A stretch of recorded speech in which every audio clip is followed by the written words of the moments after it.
My impression would be that, although there are views all over the place, Andrew, that our basic rate of growth for the, say, this year or next year, you're talking about the shorter term, I see. Right. Yeah, is somewhere around 2 to 2.25%. People have been lowering their estimates a little bit lately. And then there's the question of what effect policy will have. Right. And there are all sorts of views on that. I'll give you my view. Yes, sir. If you get the kinds of policies that the Ryan blueprint, and to the extent it's possible to ascertain the policies that Trump is talking about, the policies he's talking about, you could get some stimulus. We're probably pretty close to true full employment. That's what the Fed said in their last decision. So I think we're constrained by the availability of labor, by the labor supply. So my guess would be that if you got the kind of stimulus they're talking about, you might be able to add a few tenths to that, and you get 2.5%, something like that. But those kinds of actions, the kinds that could take you there, stimulus and so forth, could also have adverse effects. So I think you're somewhere in that range.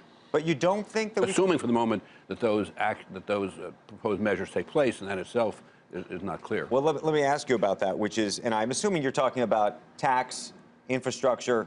No, I really was talking about the tax cuts would provide fiscal stimulus. Right.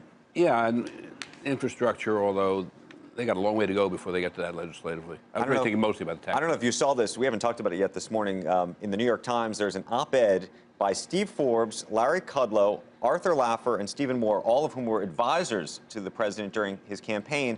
They seem to be almost breaking ranks with him to some degree. The title of the article, Why Are Republicans Making Tax Reform So Hard? Difficult. And then goes on to say, unfortunately, the White House seems all over the map on the subject and goes through a litany of things. It's almost surprising to see them almost make these suggestions publicly as if they're not getting hearing themselves in the room. Well, I haven't read the op-ed because I got up early to get to this show.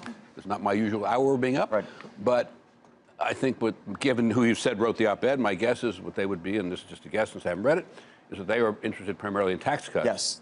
And what Ryan has said very strongly is he wants to have tax reform, and certain members of the administration said the same thing, which is a much more complicated set of measures, most of which, in my opinion, have a low probability of happening. Like the border adjustment tax? Border adjustment tax, not only do I think it's bad policy, which I do, but I think the probability of the border adjustment tax happening is remote. Larry Kudlow has said some of the same things, too. Well, if he did, then he's probably right. Even without border adjustment, I think in the past, think the first time that in '86, it was unbelievably hard to do that. It took 20 years to do it. And there's so many sacred cows, like we've talked about. No mortgage deduction. Who's that? Joe, no charity. I mean, it's when I became Secretary of the hard. Treasury, when I went to the building, I said to our Assistant Secretary of Tax Policy, I said, I'd like to do tax reform. And he fundamentally, a very experienced guy, and he fundamentally said to me, you're a very nice man, but let me tell you something. When you start talking about doing away with deductions and credits, you're into a world that will never happen. So let's focus on what we can actually do. And so you're absolutely correct. I don't know why these guys think it's simple. And, you know, they do think it's simple. Larry says, you know, and Steve Forbes, you know, it's nice to say that it's simple, but the devil's in Now, the tax detail. cuts, Joe, are a different matter because there has been always a lot of enthusiasm on the Republican Party for tax cuts.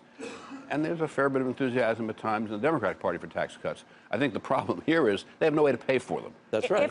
If you throw out pay for, though, and that's been the speculation that they would get rid of the pay for, that you say dynamic scoring will take care of some of this and you go ahead and give the cuts. If they do that, what does that do to the GDP forecast? Well, that's what I was trying to get at before, Becky. Yeah, you can do some dynamic scoring, but if it's done with any reasonable degree of honesty, it's not going to get you a great deal. It'll get you a little bit, but not much. So fundamentally, if you did the Ryan plan or you did the Trump plan, well, there is no Trump plan, but what looks like they're thinking about, you've got something like $4.5 to $6 trillion of tax cuts over 10 years with very little to pay for. Hey there, thanks for checking out CNBC on YouTube. Be sure to subscribe to stay up to date on all of the day's biggest stories. You can also click on any of the videos around me to watch the latest from CNBC. Thanks for watching.